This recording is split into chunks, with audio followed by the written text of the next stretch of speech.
German rifles.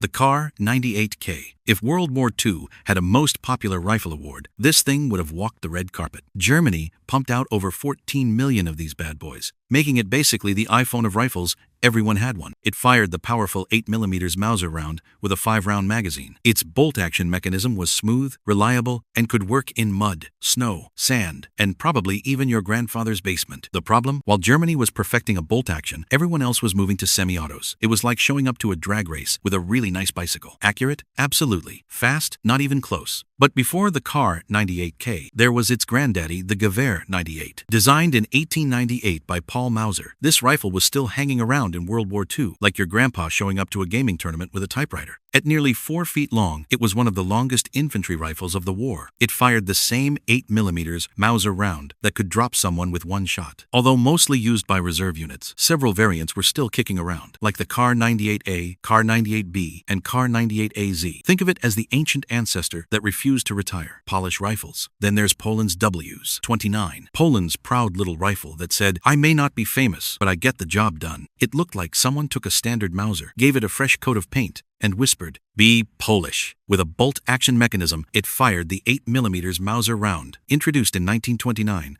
Poland thought it was ready for anything. Then 1939 happened. Germany invaded, Poland lost, and most WZs ended up captured and used by the Germans. Talk about an awkward career change. British rifles. Now, let's talk about Britain. While other countries were busy designing semi-auto rifles for faster fire, the Brits thought, why not just make a bolt action faster? And so, the Lee-Enfield No. 4, Mark I, was born. This thing could fire 20 to 30 aimed shots per minute if the soldier was quick enough. Firing the classic 303 British round with a 10-round magazine, it was ridiculously reliable. Rain, mud, or even tea stains, it still worked. Compared to rifles like the German Kar 98K, the Enfield's rate of fire made it feel like the Brits had a bolt-action machine gun in disguise. It became the standard-issue rifle of the British Army in World War II, and soldiers loved it. Then there's the pattern 1914 Enfield, Britain's backup plan rifle. It also fired the 303 British round, had a 5-round magazine, and was bolt action. So, not exactly groundbreaking, but it was super accurate, which is why it often found itself in the hands of snipers. Basically, while the Lee-Enfield No. 4 Mark I was the rock star, the P14 was the quiet guy in the corner who just happened to be really good at long-range headshots. And then there's the Delisle carbine, a rifle so quiet it made ninjas jealous. It was a British bolt action that fired 45 ACP with a 7-round mag. But here's the kicker. It had a built-in suppressor, the size of a drain pipe. When fired, the loudest sound was just the bolt clicking. Special forces used it for stealth operations or any mission where silence was everything. If James Bond were real, he'd probably want one of these. American rifles. The M1903 Springfield, the oldest rifle used by Americans in World War II. A bolt action with 5 rounds of 30-06. It wasn't fast, but it was tough, reliable, and could hit targets over 1,000 yards away. In fact, it served as a sniper rifle in the early stages of the war. Not bad for something that was already ancient by 1942 standards. Then came its famous successor, the M1 Garand. The rifle General Patton himself called the greatest battle implement ever devised. And honestly, he wasn't wrong. It became the standard issue rifle of the U.S. in World War II, and it was a game changer. It was semi-automatic and held 8 rounds of 30-06. While 8 rounds doesn't sound much today, back then it was like bringing a bazooka to a stick fight. It gave U.S. soldiers way more firepower than most enemies still stuck with bolt actions. Before the Garand, soldiers had to manually work their bolt after every shot. With the Garand, just pull the trigger and relax. And then there's the famous ping sound when the clip ejected. Some claim enemies waited for that sound to charge. Others say it's just a myth, but either way, it's legendary. But not every soldier carried a Garand. Meet the M1 carbine, America's lightweight rifle champion. Designed in 1941, it fired the 30 carbine round, held a 15 or 30 round mag, and was semi-automatic. Basically, it gave soldiers more firepower than a pistol and weighed less than an M1 Garand. Perfect for those who wanted to run fast or survive longer. Was it as powerful as the Garand? Nope. Could it reach across 200 yards? Not quite. But in close quarters, jungles, or paratrooper landings, it was the best weapon to go with. Japanese rifles.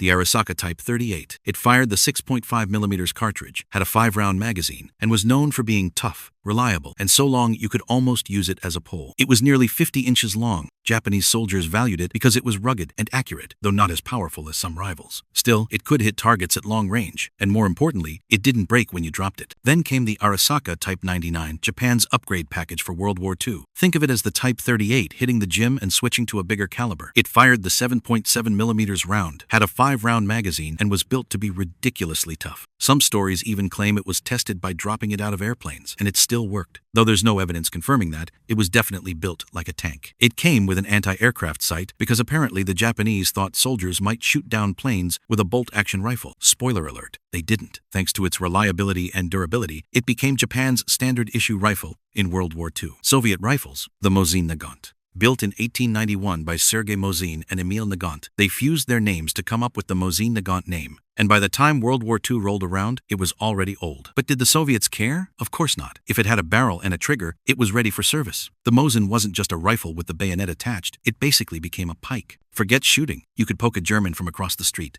And the best part? You couldn't kill this rifle if you tried. Drop it in mud, snow, or a vat of vodka, it'll still work. It used a bolt-action mechanism and fired the 7.62x54R. Its recoil was so strong, you didn't just shoot the enemy, you also shot your own shoulder. During the war, the Soviets pumped out millions of these, so many that you can still find one today for less than $200.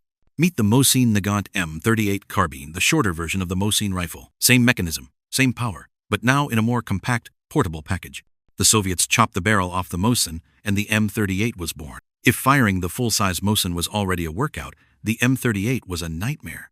Imagine the same massive cartridge, less barrel to absorb the blast, and your shoulder acting as the shock absorber. You basically didn't fire this thing, it fired you. Nevertheless, the Soviets loved it anyway. So, to sum up, the Mosin-Nagant M38 was short, loud, violent, and still somehow reliable. French rifles. The Lebel Model 1886, designed by a team of 8 people, most notably Basil Gras, Nicolas Lebel, Paul Vier, and others. It was introduced in 1886, meaning this rifle had seen it all: the turn of the century, the invention of cars, the First World War, and now World War II. Basically, the French army handed soldiers something that was technically a vintage collectible. French soldiers had mixed feelings. Some called it reliable, others called it prehistoric, and a few just used it as a walking stick or a club when ammo ran out. Later in 1936, the French made an upgrade and introduced the MAS-36. It fired the 7.5mm French cartridge, a perfectly respectable round. Except in 1940, when the rifle was brand new, the French army had more soldiers than bullets. Talk about bad timing. France introduced it just as Germany came knocking, which meant a whole lot of MAS-36 seconds ended up in German hands.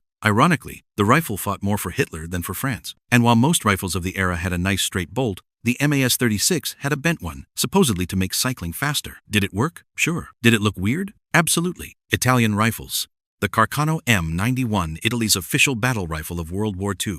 Designed in 1891 by Salvatore Carcano. By the time World War II broke out, it had seen more birthdays than some of the soldiers carrying it. And while most countries were handing out modern rifles, Italy said, "We still got this in the basement." It fired the 6.5mm Carcano with a 6-round magazine. Like the M1 Garand, it had an N-block clip system. Great idea, but it made a very loud ping sound when empty, basically telling the enemy, "Hey, I'm out of ammo." The M91 had a little brother, the Carcano M38, which was shorter and handier than the M91. Initially chambered in 7.35mm Carcano, it was later reverted to the original 6.5mm because Italy couldn't afford to switch calibers. Both the M91 and M38 were underpowered compared to other World War II rifles, and Italian soldiers didn't love them. But here's the twist. The M38 became world famous years later. Some reports say the M38 was used in the assassination of President John F. Kennedy. So while it didn't exactly shine in World War II, it definitely made headlines afterward. Hungarian rifles. The Mannlicher M95/31. It wasn't your average bolt action. It had a straight pull bolt, meaning instead of lifting and turning, you just pull it straight back. Sounds simple, right? Except for the fact that if you tried to clean it, reload it, or even look at it funny, it could jam faster than a cappuccino machine at rush hour. It fired the 8mm Mauser, which was fine if you could find ammunition. It served Hungary throughout World War II, but it was often handed over to German units when Hungary switched sides or retreated. Let's just say its loyalty was uncertain. Chinese rifles. The Hanyang Type 88, the rifle that somehow survived from the 19th century all the way into World War II. Think of it as the Nokia brick of rifles. Old, heavy,